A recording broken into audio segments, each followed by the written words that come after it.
Shalom Restoration, selamat hari Minggu dan kita akan bersama menikmati ibadah hari ini.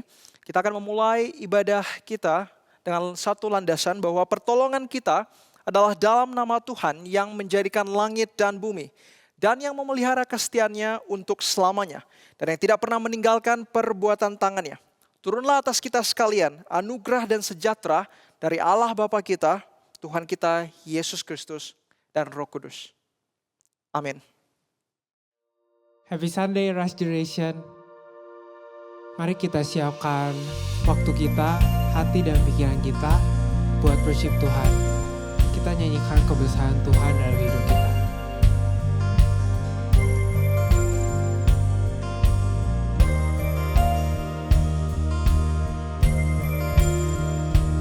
Come on, we sing.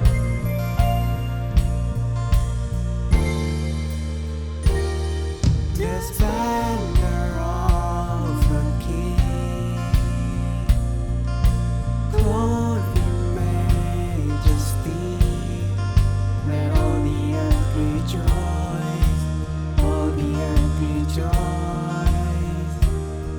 He wraps himself in light, and darkness tries to hide, and trembles at his voice, trembles at his voice. How great is our God, sing with me, how great is our God, and always see how great is our God.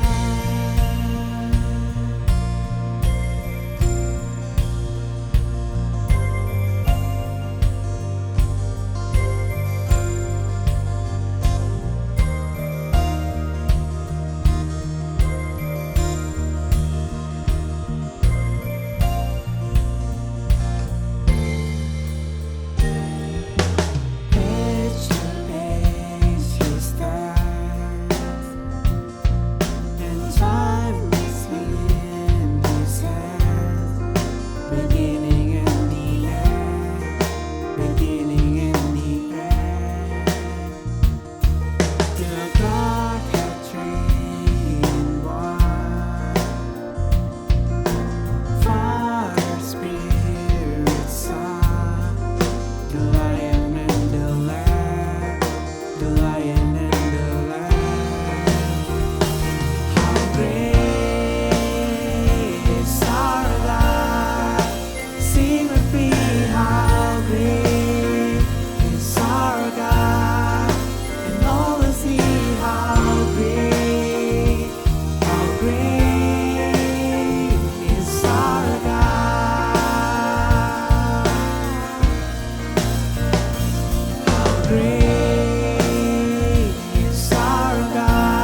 Tuhan tuh sangat baik buat kehidupan kita.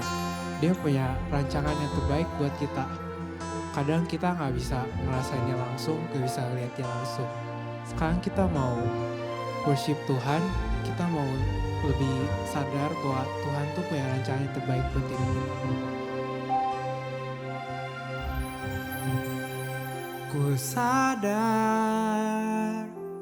tak semua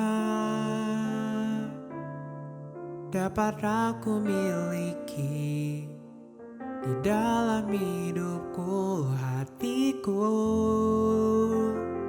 percaya rancanganmu bagiku adalah yang terbaik. Walau ku tak dapat melihat semua rencanamu Tuhan, namun hatiku tetap memandang padamu, Kau tuntun langkahku. Walau ku tak dapat berharap atas kenyataan hidupku, namun hatiku tetap memandang padamu, Kau ada untukku.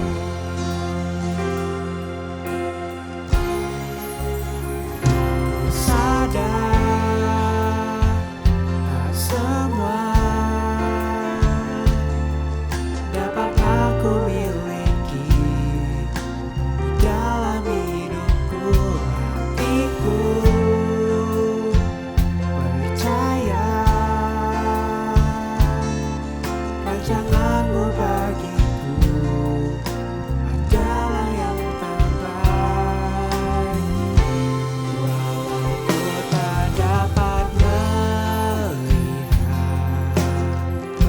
semua rencanamu Tuhan, namun hatiku tetap memandang padamu, Kau tuntun langkahku.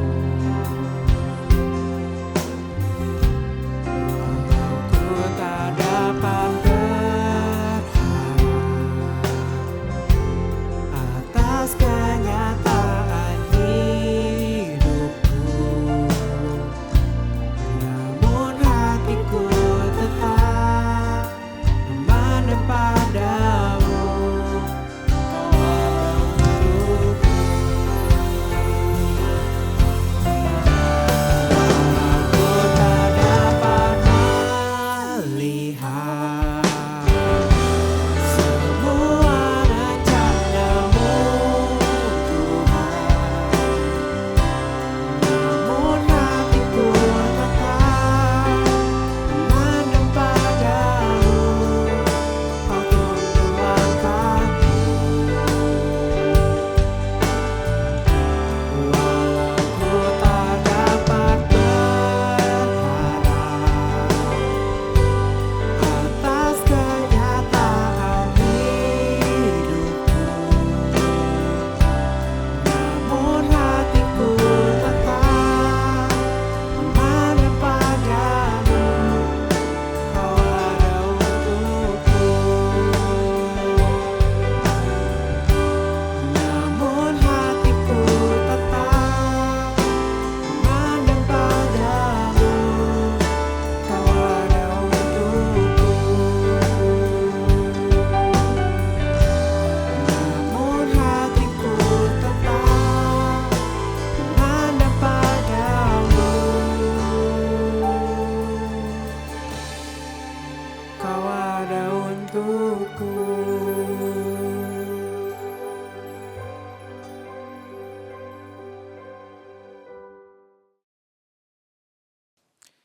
Shalom Rise Generation, blessed Sunday to everyone. Bersyukur kita hari ini bisa kembali beribadah dan mendengarkan firman Tuhan. Tema kita dalam bulan ini masih berkaitan dengan relationship. Dengan sermon title, unseen. Di mana kita akan bersama melihat suatu relasi yang kita often neglected. Sesuatu relasi yang tidak terlihat atau terluput dalam perhatian kita. Karena kita sering sekali memaknai relasi di dalam pengertian yang sempit. Sehingga tidak disadari, kita kemudian pasti akan unseen this relationship dan juga pada ujungnya kita akan merasakan suatu unseen problem. Konsekuensi yang menakutkan di kemudian hari.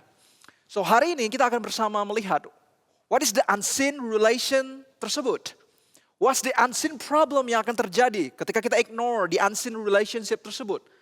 Lalu what is the consequences if we keep the unseen unseen. Sebelum kita bersama merenungkan firman Tuhan, mari kita membaca kitab suci kita yang terambil di dalam Kejadian 1 ayat 27 sampai dengan 28. Sorry ya, 26 sampai dengan 28. Demikianlah bunyi firman Tuhan. Berfirmanlah Allah, baiklah kita menjadikan manusia menurut gambar dan rupa kita, supaya mereka berkuasa atas ikan-ikan di laut dan burung-burung di udara dan atas ternak dan atas seluruh bumi dan atas segala binatang melata yang merayap di bumi. Maka Allah menciptakan manusia itu menurut gambarnya. Menurut gambar Allah diciptakannya dia, laki-laki dan perempuan diciptakannya mereka. Allah memberkati mereka, lalu Allah berfirman kepada mereka, beranak cuculah dan bertambah banyak, penuhilah bumi dan taklukkanlah itu. Berkuasalah atas ikan-ikan di laut dan burung-burung di udara dan atas segala binatang yang merayap di bumi. Berikutnya dalam Kejadian 2 ayat 15, demikian bunyi firman Tuhan. Tuhan Allah mengambil manusia itu dan menempatkannya dalam Taman Eden untuk mengusahakan dan memelihara taman itu. Demikianlah bunyi firman Tuhan. Let us pray together, Rise Generation. Tuhan, kami mengucap syukur firman-Mu sudah kami bacakan. Dan saat ini kami mau merenungkan kebenaran firman-Mu.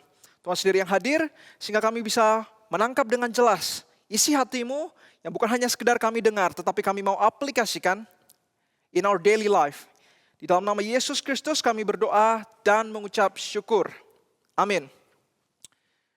Teman-teman Arise Generation, di zaman sekarang ini ada istilah yang disebut dengan anthropocene. Apa itu anthropocene, teman-teman? Secara sederhana, anthropocene artinya adalah kita melihat relasi di dalam kacamata as. Tetapi pertanyaannya, siapa as itu?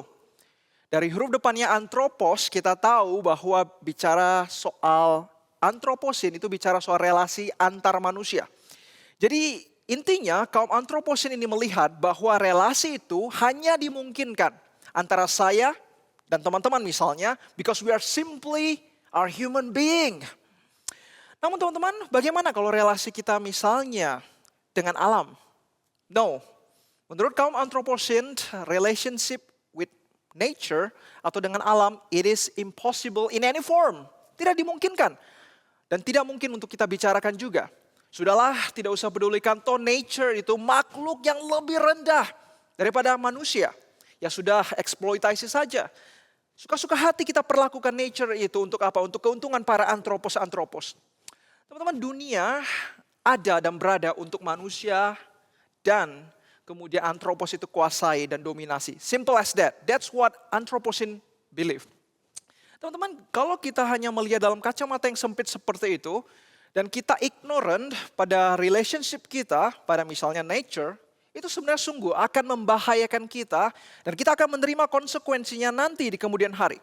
Ada seorang seniman Prancis yang menggambarkan masa depan kita, dengan membayangkan kalau kondisi dunia di mana manusia tidak lagi atau memperhatikan nature atau alam dan perubahannya di mana tempat mereka tinggal. Mengerikan. Yang digambarkan itu oleh seniman Prancis ini adalah tentang bagaimana ada gambar patung Liberty yang setengah badannya sudah terendam air.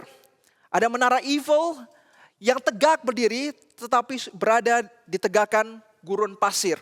Itu adalah kondisi dunia yang terjadi jikalau we simply ignore the nature di mana kita tinggal. Mungkinkah hal itu terjadi, guys?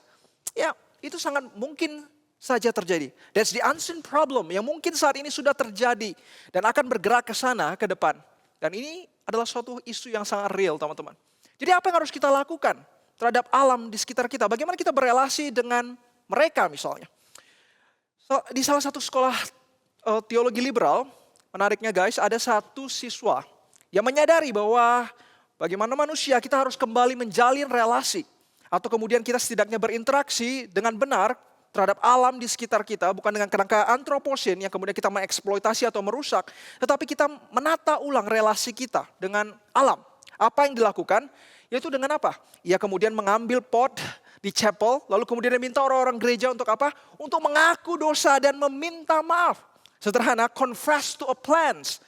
Dan tumbuhan yang ada di pot. Minta maaf, kenapa? Karena selama ini mungkin manusia sudah ignore the nature, selama ini merusak alam dan lain sebagainya. Guys, bagaimana dengan pendekatan seperti ini? Well, it's totally weird and wrong.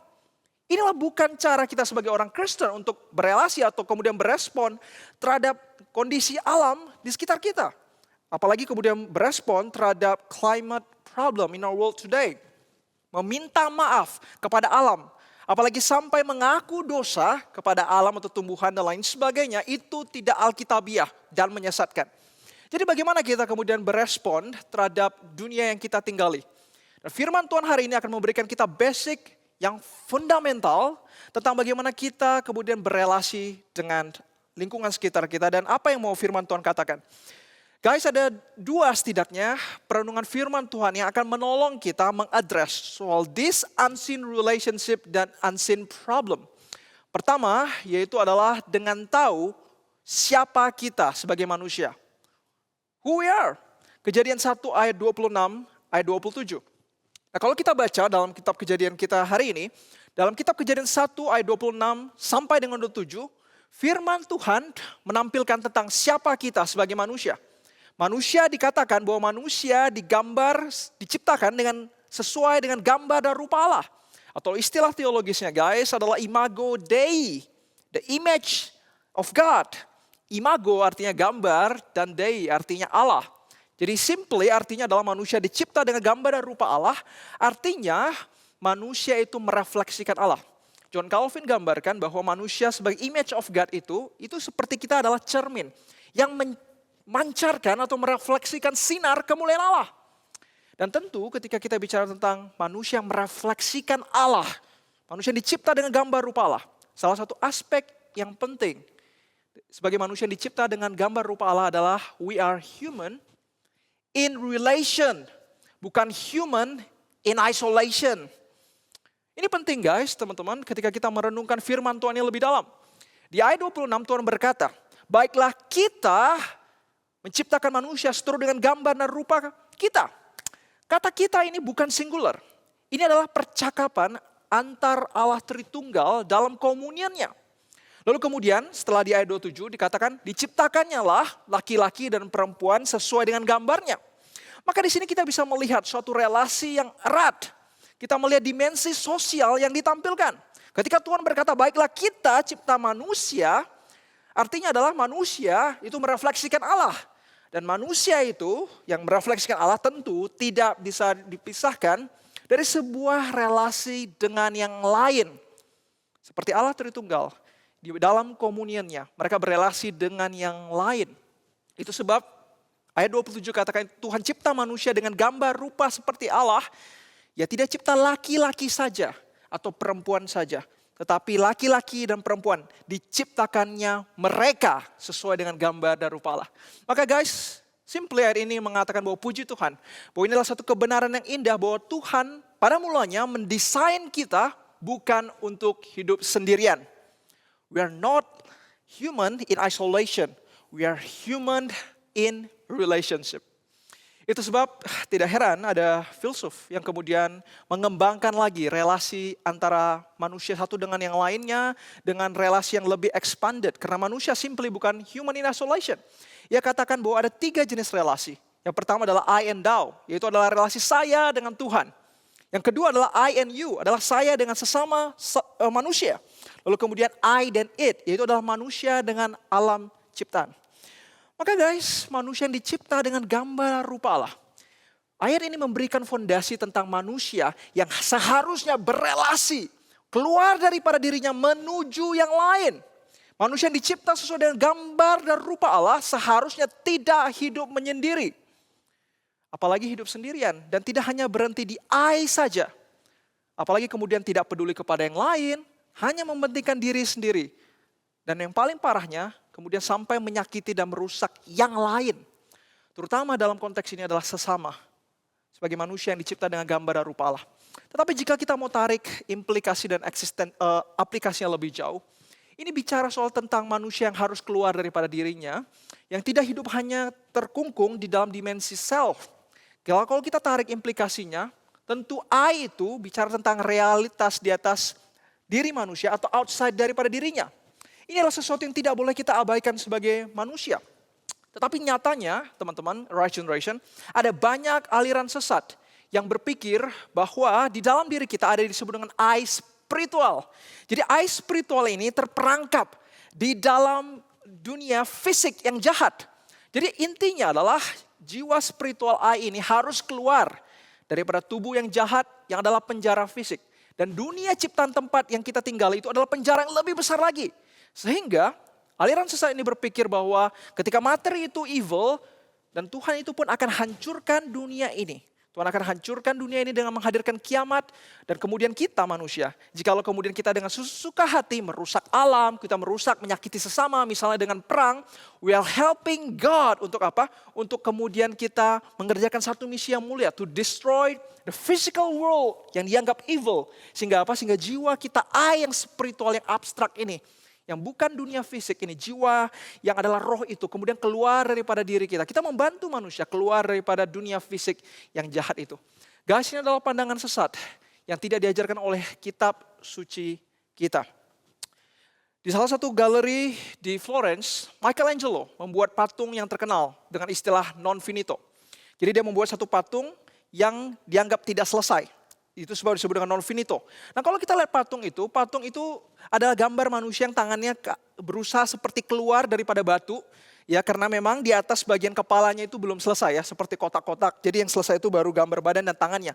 Jadi banyak orang mengatakan bahwa Michelangelo itu percaya bahwa dunia fisik ini jahat, dunia tubuh kita ini jahat. Sehingga kita harus membawa ini keluar daripada diri, dunia ini lain sebagainya. Artinya adalah non finito atau patung itu menggambarkan bagaimana manusia itu berusaha keluar, melawan daripada dunia fisik ini. Sehingga dalam dirinya itu, yang jiwanya itu bisa keluar daripada dunia materi. Tetapi tentu teman-teman ada penjelasan lain daripada hal itu. Bahwa patung non finito yang belum selesai itu, menurut historian secara sederhana bukan karena Michelangelo percaya bahwa sebagai orang Kristen, semua yang fisik itu jahat. Orang lain, dunia dan lain sebagainya. Yang benar real itu adalah diri kita yang harus kita perhatikan, yang kemudian harus terbebas. Bukan teman-teman, secara sederhana Michelangelo sibuk, banyak patung yang dia harus selesaikan. Sehingga dari patung ini dia buat, patung ini dia buat, patung ini dibuat. Sehingga sering sekali ada patung yang terbengkalai. Maka di sini kita bisa melihat Michelangelo sebagai orang Kristen, ia tidak berpikir seperti itu, bahwa tubuh dan segala sesuatu yang fisik adalah jahat. Michelangelo sebagai orang Kristen tahu bahwa ciptaan Tuhan itu baik. Segala sesuatu di dunia ini bahkan di luar daripada manusia, outside of adalah baik. Itu sebab ia memahat. Baginya memahat itu bukan sekedar kita merusak materi atau sesuatu yang lain. Tetapi justru adalah tempat di mana ia bisa memoles sesuatu itu untuk menampilkan sisi terindah dan terbaik untuk dapat dinikmati manusia. Sehingga manusia bisa memuji Tuhan. Maka teman-teman di sini kita bisa melihat bahwa seluruh ciptaan adalah baik. Sebagai manusia yang dicipta dengan gambar rupa Allah, kita dipanggil untuk hidup bersama dan berdampingan dengan yang lain. Manusia harus keluar daripada dirinya, tidak hidup di dalam isolation, tetapi kemudian berelasi dengan yang lain. Bahkan kalau kita lihat yang lain itu, nanti kita akan lihat di ayat berikutnya adalah tentang bagaimana manusia harus bergerak keluar daripada dirinya, kemudian berelasi dan menjalankan satu mandat untuk kemudian peduli kepada lingkungan sekitar mereka. Guys, jikalau akar dosa adalah self-centeredness, kita hidup sesuka kita dan kemudian hanya concern tentang self. Bukankah kemudian ketika kita hidup dengan pola demikian, it just make us drowning more in our sinful state even more. Inilah poin yang penting kita ingat bahwa kita dicipta sebagai gambar dan rupa Allah, artinya adalah we are human in relation, bukan human in isolation. Kita harus keluar daripada diri kita untuk berelasi dengan yang lain. Yang kedua teman-teman, setelah kita tahu siapa kita manusia, sebagai manusia yang dicipta dengan gambar dan rupa Allah, kita harus tahu yang kedua adalah apakah tugas manusia. What we need to do. What is our duty? Itu digambarkan di dalam Kejadian 1 ayat 28 dan 2 ayat 15. Setelah kita melihat bahwa manusia adalah manusia yang hidup bersama dan berdampingan dengan yang lain, that's the definition of being human, maka apa yang harus kita lakukan secara konkret? Ayat 28 gambarkan bahwa secara teologis, rupanya manusia itu bukan hanya sekedar punya relasi satu dengan yang lainnya.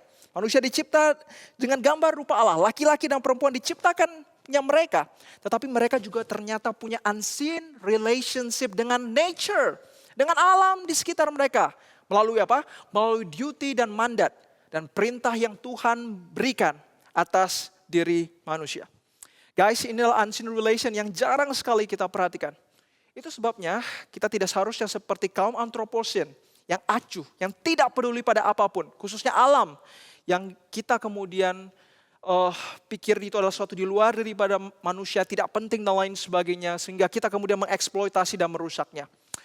Loh, tapi kalau kita baca lebih lanjut, bukankah firman Tuhan di ayat 28 katakan, manusia yang dicipta dengan gambar rupa Allah kan dipanggil untuk apa? Untuk berkuasa, untuk rule, untuk dominate atas makhluk hidup dan alam ciptaan. Bukankah antroposen benar dan ada basisnya dalam Alkitab? Tetapi hati-hati teman-teman di sini bahwa kata berkuasa atas alam dan makhluk hidup di sini itu bukan dalam pengertian power yang artinya sesuka hati kita kemudian merusak dan mengeksploitasi. Ayat ini harus dimengerti dalam lensa Kejadian 2 ayat 15. Di mana Tuhan katakan tadi bahwa manusia ditempatkan di dunia, di taman untuk apa? Untuk memelihara, menjaga, cultivate the earth itu. Ingat teman-teman, to rule atau to dominate itu bukan artinya exploitation, but cultivation. So teman-teman, prinsip kebenaran ini penting di dalam kehidupan kita sehari-hari. Jika kita hanya misalnya kemudian menggunakan power untuk merusak dan lain sebagainya, it's not the purpose of power in the first place. Jika kita punya physical power, itu bukan untuk membuli atau menyakiti yang lain, tetapi untuk melindungi yang lemah. Jika kita punya misalnya economic power, itu bukan untuk flexing, untuk menipu orang lain, tetapi justru di situ kita bergerak untuk apa? Sharing, kita berbagi kepada orang yang membutuhkan. Bayangkan, Tuhan di ayat 28 katakan, beranak cuculah dan penuhilah bumi, dan kemudian kuasailah segala makhluk hidup dan ciptaan dan lain sebagainya. Bayangkan, kalau mereka punya konsep power yang salah, mereka kemudian langsung merusak alam, kemudian mengeksploitasi alam, dan lain sebagainya. Mungkin saat ini kita sudah hidup seperti penggambaran daripada seniman Prancis saat ini. Dunia ini udah lebih panas, sudah lebih rusak dan lain sebagainya. Sekali lagi teman-teman, kita diberi mandat untuk apa? Penuhi bumi dan mendominasinya. To rule ini artinya adalah kita penuhi bumi dengan bukan merusak, tetapi menjaga, mengkultifikasinya. Sekali lagi, power is for cultivation, not destruction. Dan guys, regeneration, ini penting. Apalagi kalau kita lihat alam ciptaan sekitar kita, mereka tidak punya power atau ability to speak. Oke, untuk hewan, mereka kan bisa keluarin suara. Jikalau kita kemudian sakiti hewan, mereka mungkin bisa bersuara gitu ya. Kita sakiti kucing, meow gitu ya. Sakiti anjing, guguk gitu. Kita kemudian mungkin bisa merasa iba kepada mereka. Apalagi kita pet lover gitu ya. Kenapa mereka bisa bersuara?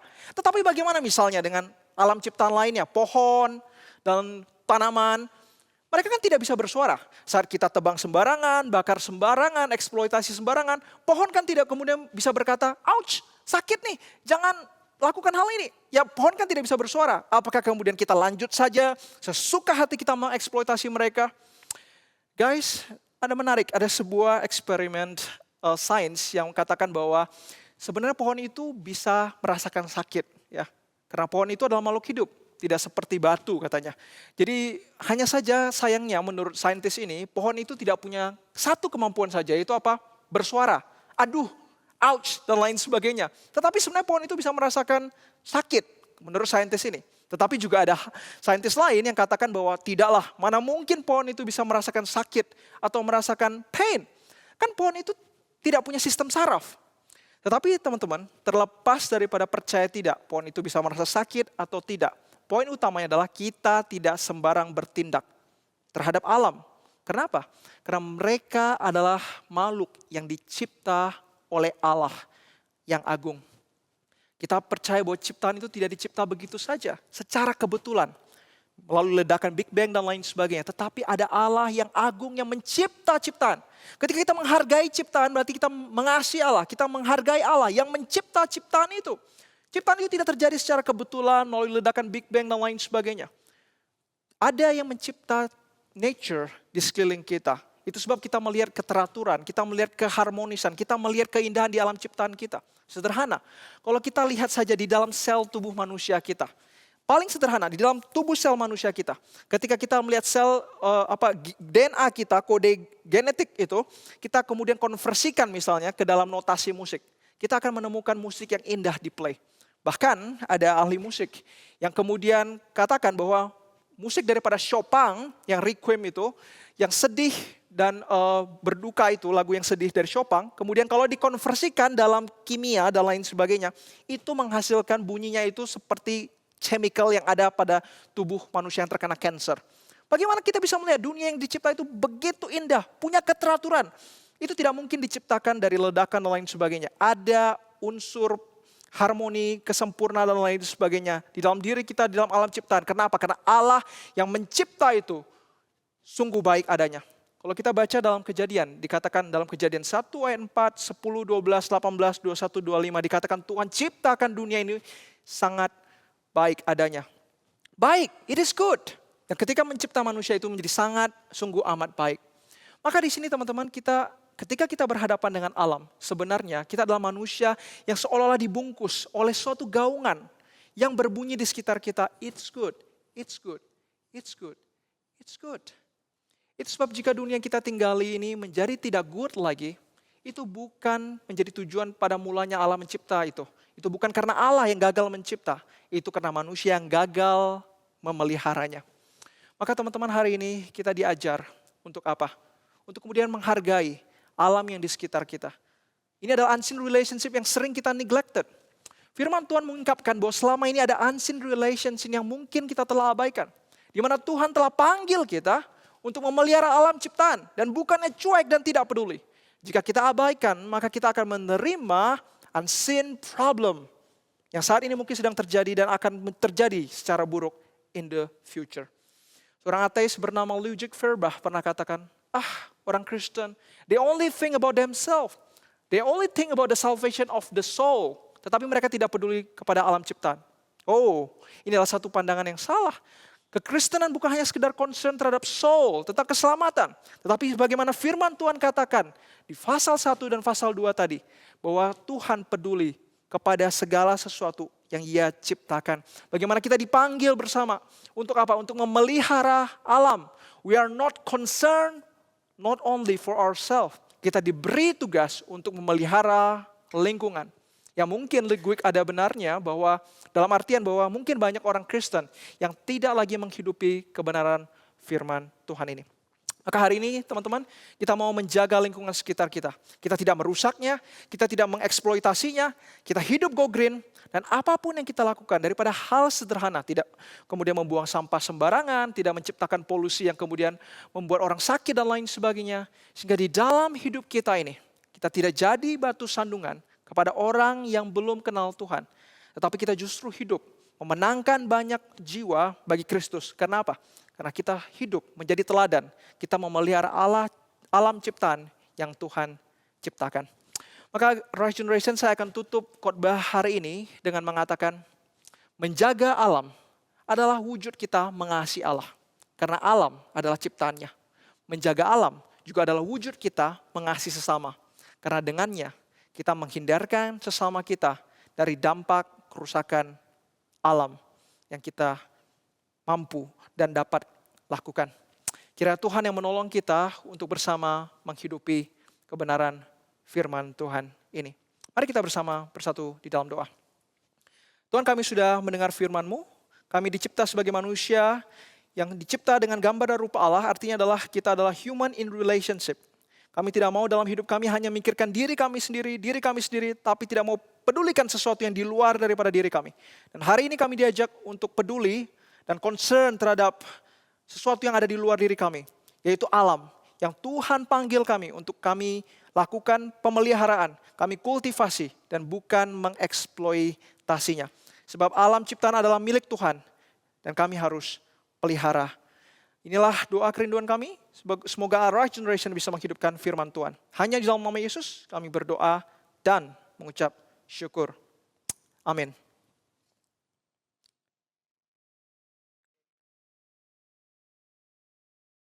Mari kita bangkit berdiri, mari kita mengikrarkan pengakuan iman kita, pengakuan iman rasuli.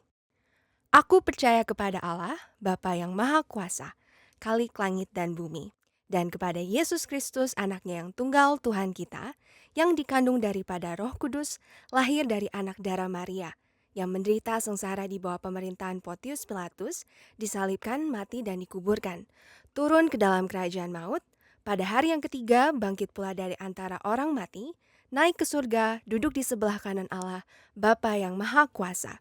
Dan dari sana ia akan datang untuk menghakimi orang yang hidup dan yang mati. Aku percaya kepada Roh Kudus, gereja yang kudus dan am, persekutuan orang kudus, pengampunan dosa, kebangkitan orang mati, dan hidup yang kekal. Amin.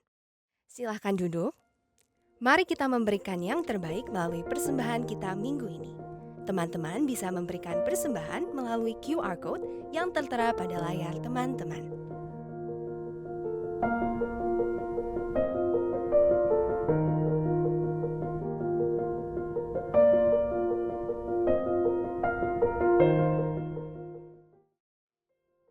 Mari kita bersama-bersatu dalam doa.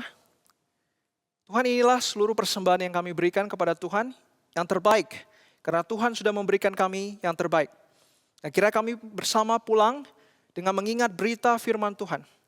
Kami menjadi manusia yang bukan hanya sekedar peduli kepada diri kami sendiri saja. Tetapi kami mau bergerak keluar, berelasi. Kita menjadi human in relation, bukan human in isolation.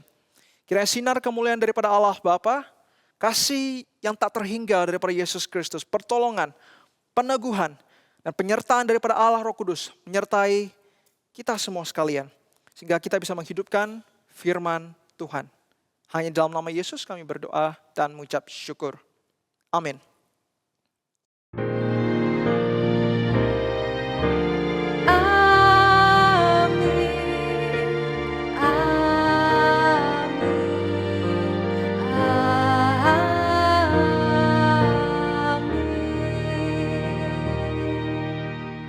Ibadah selesai, teman-teman dipersilahkan untuk saat teduh. Tuhan Yesus memberkati.